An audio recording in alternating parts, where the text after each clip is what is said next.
All right, so you've brought us some really interesting sources today. We're looking at a German fairy tale, The Crystal Ball. That's right. And, on the surface, maybe it sounds straightforward, but digging in, wow. It's packed with magic, these wild transformations, and a quest that takes some serious cleverness. It really does. This isn't just a simple bedtime story. The details in the sources are, well, they're surprisingly specific. They paint a picture of a world filled with power, fear. And crucially, unexpected help, too, right? For getting through these, impossible tasks. Exactly. So our mission today is to really dive deep into these sources you provided. We want to pull out the key insights, track the hero's journey, and see what surprising things are hidden in this story. Okay, let's do it. We'll follow the path the story takes, look at the big moments, the magic. Let's start at the beginning, the setup. We've got this family, a sorceress mother, 3 sons. Now, the sources say they loved each other like brothers, but right away there's this tension.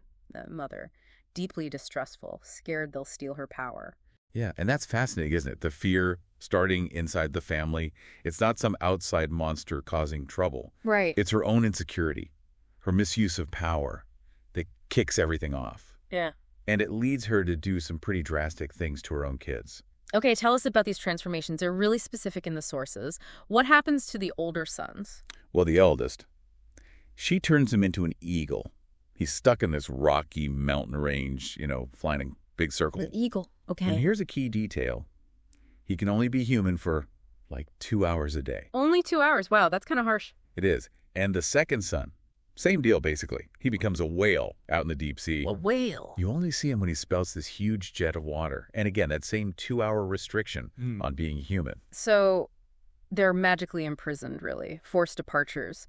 But the third son, he's our main guy, right? He gets away. He does. He's afraid he's next maybe turned into a bear or a wolf, something like that. Yeah. So he makes a choice. He leaves home secretly. Ah, so that's his first real act of agency, getting out before she can curse him. Exactly. It's a critical moment early on. He chooses exile over transformation. Okay, so he's on his own now. He's escaped the family drama, sort of.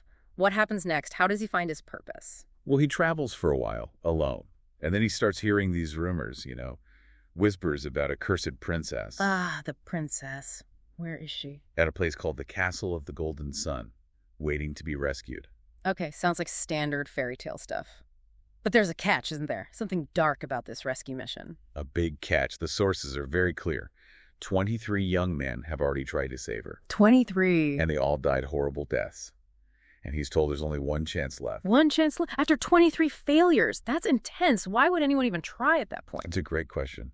But our hero, he hears this, and maybe he's fearless, maybe reckless. Or just really determined. Right. He decides, okay, I'm going to find this castle. I'm going to try.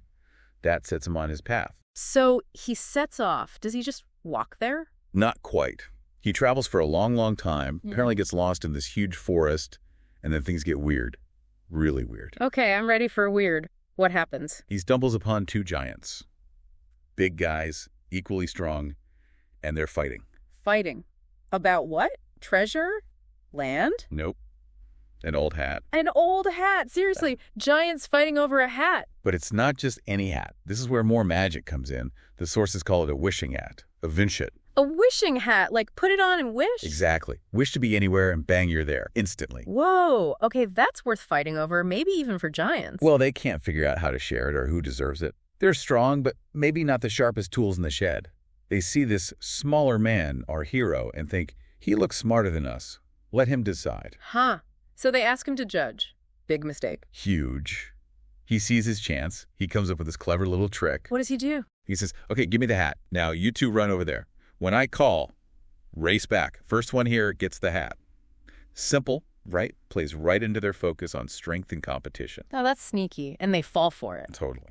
He takes the hat, walks off a bit, puts it on, and starts thinking about the princess again. He completely forgets about the giants behind him. He just leaves them waiting. Yep.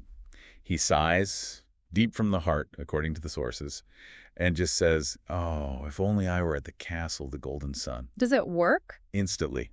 Poof, he's standing on a high mountain right in front of the castle gate. Wow. So the hat just bypasses the whole finding the lost castle problem. That's handy. Very handy. It shows how sometimes the right magical tool beats brute effort, Right. So he gets into the castle, he finds the princess. But there's another twist here, isn't there, about her appearance? The sources say he's shocked. Yeah, this is one of the most striking details. She looks awful. Ash gray face, all wrinkled, dull eyes, red hair, nothing like the legendary beauty he's heard about. So he's expecting this stunning princess and finds that. Does he say anything? He actually asks her, like, are you really the princess everyone says is so beautiful? Bold move. What does she say? She explains, basically, this isn't me. This is the curse. It makes human eyes see me this way. So it's an illusion or a distortion of perception? Seems like it. And she proves it. She has a special mirror. The mirror isn't fooled by the curse. It shows her true reflection. Oh, what does the mirror show? The most beautiful young woman you can imagine, but she's weeping these tears of sadness. Wow. So the mirror reveals the truth hidden by the curse. That's quite a detail. It really makes you wonder about the sorcerer's power, doesn't it? Is it about changing reality or just how people see reality? Good question. But seeing her true beauty, her sadness, that seals the deal for him. He tells her, I'm not afraid.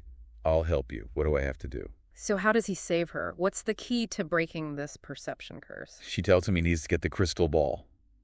Die Kristallkugel. Crystal ball. Okay, title drop. Exactly. If he can get this ball and hold it up in front of the sorcerer who cursed her, the sorcerer's power will break and she'll be restored. Okay, get the ball, confront the bad guy. Boy. Sounds almost simple compared to the Hat and Giants. Well, getting the ball, that's where things get really, really dangerous. She warns him again. Remember those 23 dead guys? Right. Many have died trying this part. She lays out the steps, very specifically. Okay, let's hear them. Step 1. Go down the mountain. There's a spring waiting there. A wild aurochs, like a giant ferocious bull. Step 1. Fight a giant magic bull. Got it. What's next? You have to kill it. And the moment it dies, a firebird bursts out from its body. A firebird. Okay, things are escalating. This firebird carries a glowing egg inside it. Inside the bird. Yep. And the crystal ball. It's the yolk inside that egg. Whoa. Okay, yolk is the goal. So grab the bird. Not so easy. The bird won't drop the egg willingly. You have to somehow force it. Force a firebird to drop its egg. And here's the absolute killer rule, the most critical part. If that egg falls and hits the ground, uh-oh, it happens. It ignites. Instantly. Burns everything around it. The egg melts. The crystal ball melts. Everything. All that effort. Completely wasted. No pressure then. Just fight a magic bull, chase a firebird, get its egg, but don't let it touch the ground. That's a lot. It's an incredibly specific, high-stakes gauntlet. So he goes down the mountain, finds the spring, and sure enough, there's the aurochs, snorting and roaring. And he fights it. Takes a long time, the sources say, but yeah. He finally manages to kill it, stabs it with his sword. It falls dead. And then, does the bird appear? Immediately. Just like she said. A firebird rises right out of the aurochs' body and tries to fly away carrying that precious egg. He can't catch a flying firebird by himself. No way. But here's where things take another turn. Remember his brothers? The eagle and the whale. Yeah. Well, the eagle brother just happens to be soaring high above between the clouds. He spots the firebird. Pure coincidence. Or fate. The source is presented as timely luck, almost. Not planned. But the eagle swoops down, chases the firebird out towards the sea, and starts pecking at it. Trying to make it drop the egg. Exactly. And he succeeds. The bird drops the egg. Yes. Does it fall in the sea? That would be safe, right? You'd think. Yeah. But no. Another near disaster. It falls onto a little fisherman's hut standing right there on the shore. Oh, no. The hut's on the ground. Does it ignite? Instantly. Starts smoking, bursts into flames. The exact danger she warned about is happening. The egg is on the ground, burning everything. So the crystal ball is about to melt. This needs another miracle. It does. And incredibly, another one arrives. His other brother, the whale. The whale. He's just swimming by. Apparently. Yeah. Just happens to be nearby. And he sees the burning hut. So what does he do? What can a whale do? He creates these enormous waves, like house-high waves, that just crash over the fisherman's hut. Putting out the fire. Exactly.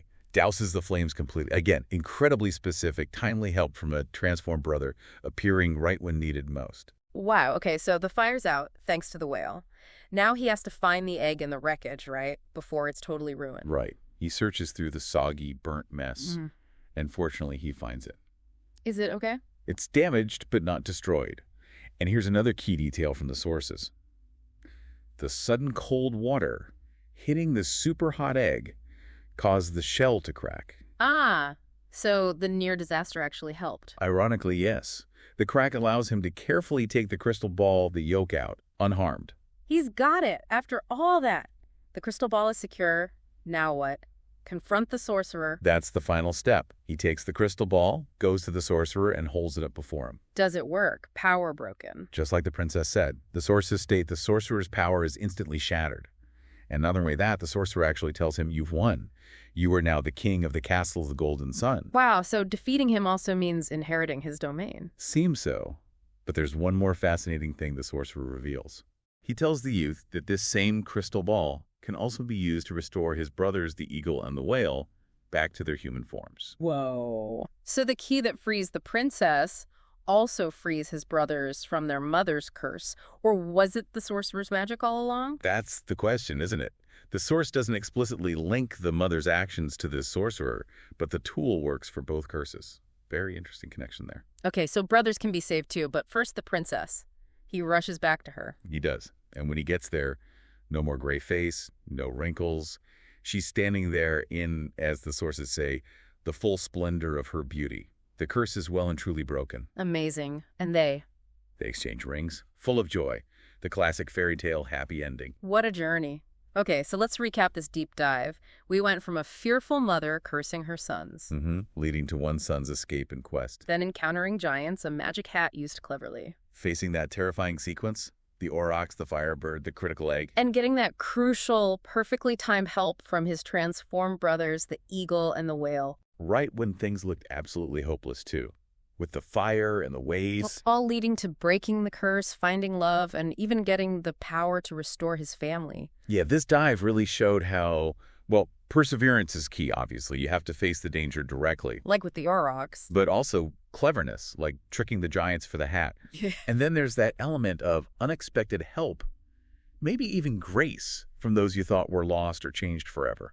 And those specific details, we kept seeing the 2-hour limit for the brothers, the mirror showing the true self, that whole crazy chain with the egg and the fire. The fisherman's hut catching fire, the cold water cracking the shell just enough. They all add up to make this a really unique and challenging quest, not just some generic story. Absolutely. And it brings us back to that interesting point about the crystal ball.